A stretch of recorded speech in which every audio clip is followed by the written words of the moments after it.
Boa tarde, que a graça e a paz do nosso Senhor Jesus Cristo e a unção, o poder, as manifestações do Espírito Santo de Deus estejam conosco, esteja com você, com a sua família, esteja com a sua espiritualidade, porque a nossa espiritualidade sem a presença do Espírito Santo, ela não é nada, ela é zero. Aliás, uma das coisas que eu aprendi, e muita coisa a gente aprende de bom nas faculdades, não é? Mas muita coisa a gente aprende de ruim também. Na minha época que eu fiz faculdade, estava muito em voga a corrente filosófica do existencialismo. E o existencialismo, ele teve um nicho também no meio evangélico, no meio teológico, né? Nós tivemos grandes pastores ligados ao protestantismo que foram existencialistas, e eles serviram para envenenar até certo ponto a ideia do povo evangélico. E o envenenamento consistiu em dizer que a existência antecede a essência. A existência é melhor do que a essência. E quando você é existencialista, você crê só naquilo que você percebe que existe, né? E quando isso que você percebe que existe, quer seja o seu corpo, a sua vida, os seus bens, o seu pensar, morre, tudo vira nada. E por isso que o Evangelho passou a ter muito descrédito no meio de uma teologia mais existencialista, porque acabou ensinando que quando a pessoa morre, morre tudo. A existência morre. E daí vem aquelas ideias malucas, por exemplo, de um existencialista chamado Sartre, Jean-Paul Sartre, que escreveu um livro chamado O Ser e o Nada. O ser e o nada. Por quê? Porque quando o ser, ele deixa lugar para a morte, vira nada. E ali entrou no meio do povo de Deus, aquele povo piedoso, aquele povo que vivia em oração, aquele povo que passava noites em oração diante de Deus, sentindo o calor, o fogo, o ardor do Espírito Santo, começou a haver um esfriamento. E daí entra no meio desse esfriamento aquela ambição pelo ser e o ser financeiro. O ser mamon, o ser grana. E ao lado disso vêm as grandes potências, vêm as grandes nações, tentando engolir, tentando cooptar, tentando tomar dos países pobres tudo que eles têm, não é? Em forma de alimento, em forma de commodity, em forma de bens materiais, e assim por diante. E ao lado disso, também vem aquilo que Jesus já profetizou. Jesus era de uma perspicácia tremenda. Eu amo Jesus, nós amamos Jesus, porque ele falou coisas que na época dele já tinha um sentido muito especial. Ele disse que no fim dos tempos, no fim das eras, aconteceriam coisas que as pessoas desmaiariam de terror. E é o que já está acontecendo nos nossos dias. Pessoas estão desmaiando já de terror do que tem acontecido. E no meio desse terror, entra também aquilo que a gente chama de ateísmo. A sociedade de hoje é uma sociedade que está eivada da ideia do ateísmo. As pessoas falam em Deus, as pessoas dizem que creem em Deus, mas não creem em Deus coisa nenhuma. Elas vivem como se Deus nunca existisse, como se Deus não fosse Senhor de nada, como se Deus não governasse nada, como se Deus não tomasse conta da nossa vida. E junto disso vem a ideia do descrédito da palavra de Deus. Aquilo que as pessoas faziam, aquilo que as pessoas amavam de paixão, que era ler a Bíblia. Meu pai lia a Bíblia todo dia com luz de querosene, lamparina. Vocês se lembram? Vocês aqui não se lembram? Acho que o Onésimo lembra. Aquela luzinha de lamparina com querosene. Outro dia amanhecia tudo cheio de fuligem, o nariz, por causa do carvão que saía do querosene.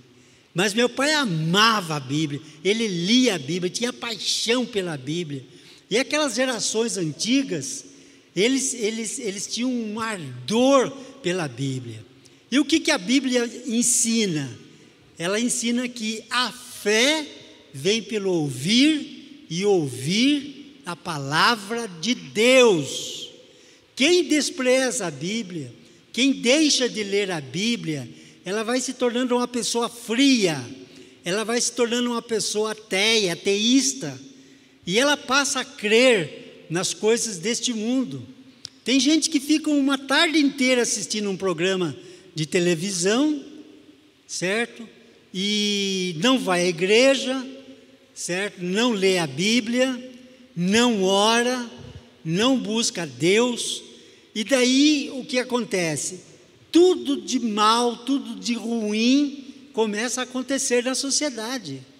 A gente está vendo aí essa disputa aí pela aprovação do aborto, quando a vítima passa a ser mais condenada do que aquele que causou a desgraça.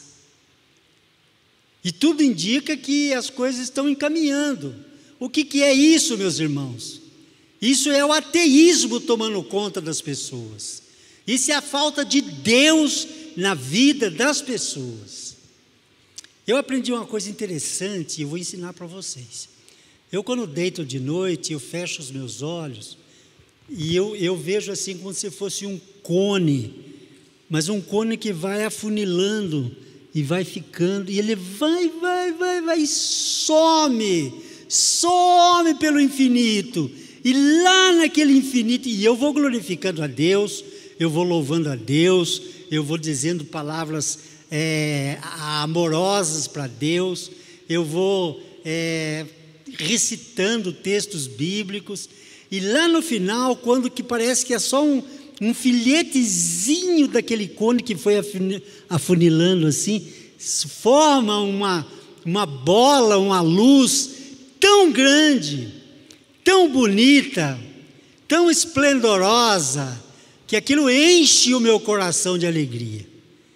E eu não preciso ficar falando em voz alta, eu fico só na mente, e a mente se comunica com Deus, porque Deus conhece a nossa mente, Deus conhece o nosso coração, Deus sabe de todas as nossas necessidades.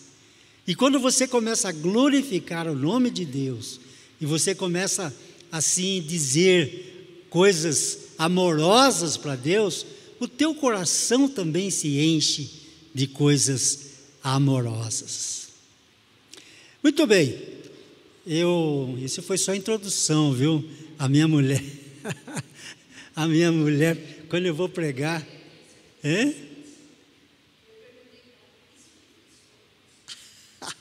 a minha mulher, quando a gente vai pregar nas igrejas, ela antes de eu subir no púlpito, ela fala: olha, você tome cuidado, porque você já perdeu noção do tempo. Eu falei que nada, para mim 2 horas é 2 minutos. 2 horas é 2 minutos. Eu me lembro que quando o reverendo Jonas Dias Martins ia pregar, Onésimo lembra, Ele subia naquele púlpito lá em Londrina e ele pregava 60 minutos e aquilo passava assim que a gente nem via, porque ele era tremendo, né? Ele tinha aquela oratória, ele tinha aquela maneira de expor, e ele era um homem que conhecia. Ele, depois de velho, com 82 anos, ele lia com lupa. Chegava de manhã no escritório dele, ele estava lendo com lupa. Ele lia a Bíblia, 1 hora de Bíblia, e depois ele lia todas as outras coisas, jornal, revista, livros interessantes. Ele discutia de igual para igual com todos, com os professores ali do Cesulon. Ele discutia com os professores Zaqueu de Melo, que era um grande intelectual, discutia de igual para igual. E ele falava para nós no Instituto Bíblico: o pastor, ele tem a obrigação de ser o homem mais culto da cidade. Ele falava isso para a gente. Se você tiver que comprar uma camisa, não compre um livro e leia, porque você vai dialogar, você vai interagir com pessoas de grande sabedoria. E é triste para um servo de Deus, para aquele que conhece a palavra de Deus, que conhece o Espírito Santo que revelou essa palavra, ser tapado por um banana qualquer, desculpa a expressão, não é, por falta de cultura. E eu sempre discutia. Eu, quando ia nas reuniões dos professores para fazer aquela reforma que deu em nada há 3 anos atrás, eu discutia de igual para igual com aqueles caras lá. Certo? Deixa eu desligar aqui, que agora é a mãe, é a minha esposa que está ligando.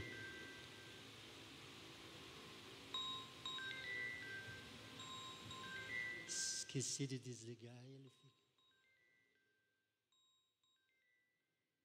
Desliga para mim aí, acho que agora desligou. E quando eles pensavam que eles estavam, porque eles sabiam que eu era pastor, e o que o pastor acha disso? Falei, eu acho assim, assim, assim, assim, assim, assado.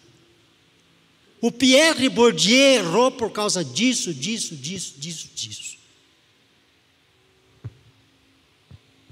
O Bosban errou por causa disso, disso, disso, disso, disso. O Kierkegaard errou por causa disso, disso, disso, disso. O Paulo Freire errou por causa disso. Nossa, mas o senhor conhece todos esses homens? Claro que eu conheço, eu estudei, fiz questão, mas nunca desprezei a palavra de Deus e sempre andei com ela na minha tiracolo, aquele Novo Testamento dos Gideões.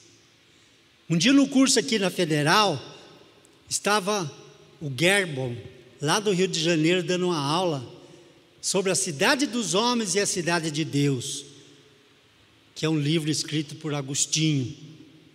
E ele descambou falar mal de Agostinho, de uma série de coisas, e entrou pelo campo da questão do gênero. Eu falei, professor, dá licença, deixa eu abrir, o senhor sabe o que a Bíblia diz sobre isso? Ele falou, não, nunca li a Bíblia. Eu falei, pois então o senhor vai ouvir agora, por favor. E abri lá em Romanos capítulo 1, e li aquela parte onde que Paulo fala que no fim dos tempos as coisas mudariam, a paixão do homem seria pelo homem, da mulher pela mulher, não é? E as pessoas desprezariam Deus, que é o Criador de todas as coisas, e amariam mais a criatura do que ao próprio Deus. Por isso Deus os abandonou à infâmia deste mundo. Ele falou, nossa, eu não sabia que a Bíblia já abordava essas coisas. Falei, pois aborda isso e muito mais. E o senhor se cuide com essas teorias malucas do senhor. Ele sentou, vamos mudar de assunto. E trocou de assunto na hora. E depois nós estávamos em 10 alunos, que era um curso de pós-graduação, eram poucos alunos. Os outros alunos, olha pastor, ainda bem que o senhor estava aqui para nos defender, porque nós somos crentes também e não tinha coragem de falar nada. Mas eu tenho coragem. E nós, crentes, não podemos perder a coragem, seja onde for. Por que hoje os nossos alunos entram para a faculdade e chegam lá os professores e engolem esses alunos? Porque eles perderam dentro da própria igreja aquela coragem de ter a Bíblia como palavra de Deus, de ter a Bíblia como livro santo de Deus, que enche o nosso coração de paz e nos enche de alegria.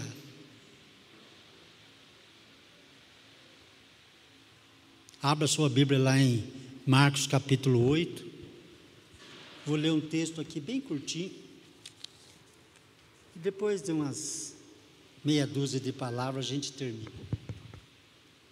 Marcos capítulo 8, do verso 22 ao verso 26.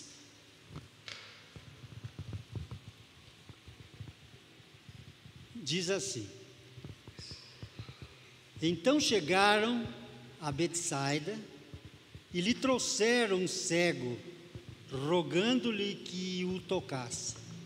Jesus, tomando o cego pela mão, levou-o para fora da aldeia e, aplicando-lhe saliva aos olhos e impondo-lhe as mãos, perguntou-lhe: Vês alguma coisa? Este, respondendo à vista, respondeu: Vejo homens que andam como árvore, e árvore que andam rodando. Então, novamente, lhe pôs as mãos nos olhos, e ele, passando a ver claramente, ficou restabelecido, e tudo distinguia de modo perfeito. E mandou Jesus: Vá embora para casa, recomendando-lhe: não entres na cidade. Certas coisas interessantes que a gente aprende aqui nesse texto. Vocês sabem que duas doenças eram muito frequentes na época de Jesus, e quase ninguém dá muita bola para isso, não. A primeira doença que era muito comum era a lepra. Tinha muito leproso na época de Jesus, porque naquela época não tinha remédio para a lepra, e a lepra sempre foi uma doença, a hanseníase, né? Até esse termo lepra é pejorativo. A hanseníase era uma doença altamente contagiosa, e não tinha medicação. A pessoa, uma vez constatada leprosa, ela tinha que ser tirada do centro da cidade, ela tinha que ser isolada da cidade. Então, era comum as pessoas viverem nos bairros, isolados, nas cavernas, e quando alguém se aproximava, ela era obrigada a gritar: leproso imundo, leproso imundo. Ela tinha que se autodenunciar que ela era imunda e que ela era leprosa. E a lepra sempre teve uma conotação com a realidade espiritual. As pessoas não atentam para isso, mas as pessoas que conhecem um pouco mais sobre a vida espiritual sabem que a lepra é o pecado da alma do ser humano. E quando a pessoa está vivendo essa realidade da sua alma apodrecida pela lepra, ela não tem aquilo que os leprosos da época tinham, de se autodenunciarem. Hoje as pessoas leprosas espiritualmente, elas fazem questão de ir para a televisão, de ir para o teatro, de ir para os lugares públicos e expressar com a maior alegria que elas são imundas. Elas batem no peito: eu sou isso, eu sou aquilo, eu admiro isso, eu defendo aquilo, isso não tem nada a ver. Os leprosos de hoje, os leprosos espirituais, são orgulhosos. Não é como aqueles de antigamente. E essa lepra de hoje ela tem graçado, ela tem expandido para o mundo inteiro. O mundo inteiro hoje está tomado por essa lepra espiritual. Jesus disse que o mundo jaz no maligno. O mundo jaz no maligno. E a segunda doença que era muito comum na época de Jesus era a cegueira. Era a cegueira. Tinha muito cego na época de Jesus. As pessoas não atentam também muito para isso, porque sempre foi assim, né? Sempre foi assim. As pessoas não dão muita bola para a cegueira. Hoje a ciência da oftalmologia evoluiu muito. Hoje existem recursos que quase que transformam novamente uma pessoa cega em uma pessoa que vê. Mas na época de Jesus não existia isso. E tinha lá numa cidade, em Pérgamo, uma faculdade de medicina que era a melhor do mundo na época. E lá eles tinham cura, lá eles tratavam a cegueira. Mas Jesus olhou para aquela cidade e viu a cegueira espiritual daquela cidade e disse: eu tenho contra vocês que são pobres, vocês são cegos e vocês são nus. E era uma cidade muito rica, era a cidade que produzia o pergaminho para a publicação dos livros, dos grandes rolos, por isso esse nome de Pérgamo. Mas era uma cidade pobre, miserável, porque tinha deixado a cegueira espiritual tomar conta de sua vida. E hoje o que a gente percebe que a cegueira espiritual tomou conta da vida da igreja. A gente vê igrejas muito mais envolvidas com comércio, vendendo isso, vendendo aquilo, não é? Transformando o altar de Deus, transformando o lugar de ter o toque de Jesus em suas vidas, em covil de ladrão e salteadores, como Jesus disse para aqueles que estavam no templo. E é por isso que Jesus, quando levaram aquele cego até a presença dele, ele pegou aquele cego e tirou daquele lugar que estava. Por que Jesus tirou aquele cego dali? Porque ali era um lugar já imundo. Ali já não era um lugar onde que a presença de Deus se fazia real. As pessoas já não enxergavam mais as coisas preciosas de Deus. As pessoas já tinham perdido aquela ambição, aquele ardor, aquele carinho pelas coisas de Deus. Então Jesus falou para o cego: ó, vem cá, vamos sair daqui, esse lugar aqui está podre, vem para cá. Levou para um lugar próximo, e daí naquele lugar Jesus tomou aquilo que é um negócio assim engraçado, né? Às vezes eu pergunto, eu sou muito curioso, eu gosto de dialogar muito com médico, às vezes eu vou fazer consulta médica. Esse tempo atrás eu fui num psiquiatra, e conversando, e vai, e o psiquiatra, ele é um cara muito entendido em logosofia, em filosofia grega, e uma série de coisas, e a gente começou a dialogar. Conversamos 1h30, daí eu falei: doutor, o que o senhor vai receitar para mim agora? Ele falou: não vou receitar nada, porque você sabe mais psiquiatria do que eu.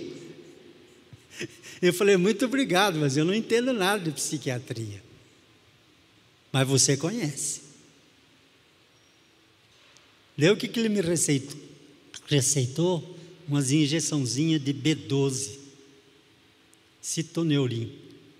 Vou lhe receitar 4, uma por semana de citoneurim, você tomar que você vai ficar bonzinho. E eu tomei e fiquei bom mesmo. E eu gosto de dialogar. E um dia eu perguntei para um médico: doutor, por que Jesus, quando curou um cego, se o senhor não sabe disso, eu lhe avivo a memória, Ele cuspiu no chão e fez um lodozinho e passou aquele lodo no olho daquele cego para curar o cego. Isso não é um contrassenso de toda asepsia, de toda limpeza, de toda higiene, de toda pureza? Por que Jesus fez aquilo? Porque Jesus é a pureza da pureza. Jesus é a cura de todos os micróbios. Jesus é a cura de todas as bactérias. Que bactéria que ia usar, Bira, se mexer ali diante do guspe de Jesus? Será que teria alguma bactéria ali que teria isso? Será que teria algum vírus ali que se levantaria? Epa, agora que eu vou acabar de arrebentar o olho desse cego. Não, porque em Jesus tudo é santo, em Jesus tudo é puro, em Jesus tudo é precioso. A gente pensa que às vezes só o sangue de Jesus, né? Claro que o sangue é que nos liberta de todo o pecado, que nos deu a redenção, mas tudo em Jesus é santo, é puro. É por isso que assim, às vezes eu acordo de noite e começo a orar, e eu falo assim: Jesus, como eu te amo, Jesus, como é gostoso abraçar você, Jesus, como os teus cabelos são lindos, as mãos de Jesus, a conversa de Jesus, o diálogo com Jesus, até o guspe de Jesus era puro e santo. E outra coisinha que a gente percebe nesse texto é que Jesus tocou assim e perguntou para o cego: e daí, você está vendo bem? Olha, eu estou bem, 50% está bom, mas eu vejo as árvores que estão andando como homens. Estou percebendo que ainda há uma reminiscência da minha vida pregressa. Irmãos, mesmo quando a gente aceita Jesus como Senhor e Salvador nosso, há uma reminiscência dentro de nós, da nossa índole adâmica. Esses dias saiu uma perguntinha num programa assim: qual foi o homem que não foi bebezinho? Essa é fácil, né? Qual foi o único homem que não foi bebezinho? Você sabe, Valquíria? Não? Adão, querida. Foi Adão. Adão, Deus já formou, ele é homem, não foi bebezinho. E nessa herança genética, nessa memória genética, depois que nós herdamos do pecado, nós temos dentro de nós isso que o Atmani, um grande missionário chinês, dizia que a cruz de Cristo tem que exercer efeito terapêutico cada dia em nossa vida, porque esse velho homem está sempre tentando levantar, esse velho homem está sempre tentando ressurgir em nossas vidas. E é por isso que Paulo diz que nós devemos crucificar o nosso ego diariamente, porque senão esse ego tenta levantar. E na medida que ele tenta levantar, ele cresce e ele fortalece. Por isso que existe aquilo que os reformadores chamaram de meios de graça. Quais são os meios de graça? É a leitura da Bíblia, é a oração, é a frequência aos cultos, é a comunhão da ceia do Senhor, que são coisas que vão fortalecendo o nosso ego espiritual, o nosso profundo espiritual, o nosso espírito, o nosso mais profundo espírito, porque nós temos o nosso mais profundo espírito. Sabia disso? Que nós temos o nosso mais profundo espírito, e esse profundo espírito é que precisa ser reanimado, reconduzido. Você já viu aquele ilustração que os pregadores antigamente contavam muito, que o tiçãozinho fora do fogo, o que acontece? O que acontece quando se tira um tiçãozinho fora do fogo? Ele apaga, gente. O tiçãozinho apaga, ele esmorece. Você precisa estar sempre alimentando, você precisa estar sempre colocando isso aí. E por isso que Jesus perguntou para aquele cego: o que você está vendo agora? Eu estou vendo ainda a reminiscência do meu velho ego. Daí Jesus tocou de novo. E quando Jesus toca de novo, eu chamo isso da plena santificação. O crente precisa de santificação. Hoje não se fala mais disso. Hoje não se prega mais nisso. Mas a Bíblia diz lá em Hebreus que sem a santificação é impossível o homem ver o Senhor. E a santificação é um processo que Deus vai dando cada dia, é um processo que Deus vai alimentando cada dia em nossas vidas, e é um processo que na medida que você vai subindo, você perde o medo. Esses dias atrás teve um problema lá num poste de luz, lá onde eu moro, um poste que dá uns 30 metros de altura. Deu um raio lá, tão grande, que queimou lá uma parte lá do fusível, lá do meu poste. E daí chegou, a gente telefonou, há pouco veio aquele caminhão enorme, com aquela escada assim, subiu, foi lá em cima. E o técnico, e num instantinho já estava lá em cima do poste.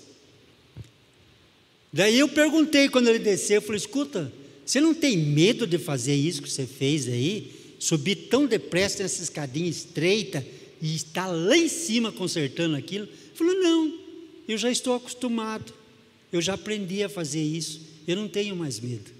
Assim é a santificação na vida do crente. Quando ele já aprendeu que com a mão de Jesus, com o guia do seu lado, levando e conduzindo, ele não tem medo de subir na escalada da santificação. E também não tem medo de saltar das alturas. Às vezes tem muito crente que, mas eu não vou fazer isso, que eu tenho medo de cair, eu tenho medo de não ter a resistência suficiente.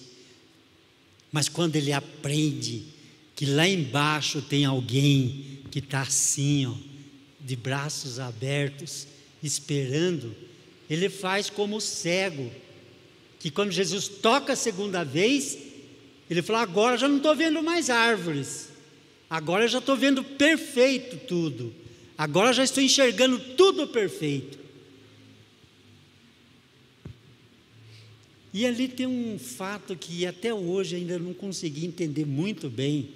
Por que Jesus falou para aquele cego e disse assim: olha, vai para a tua casa, mas não vai para a cidade não, viu?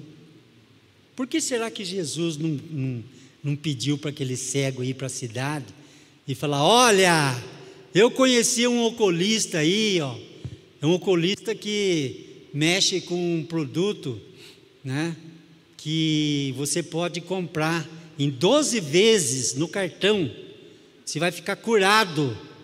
Vai ficar curado do diabetes, você vai ficar curado da próstata, você vai ficar curado do coração, você vai ficar curado da vista, você vai ficar curado de tudo. Aquilo enche as paciências, né? Nada disso. Jesus falou: vai para a tua casa, mas não conta para as pessoas, não. Não conta, certo? Por quê? Porque o Evangelho, meus irmãos, é algo que é contagiante. A pessoa, quando tem a beleza, a alegria, né, do Evangelho em sua vida, ela contagia as pessoas.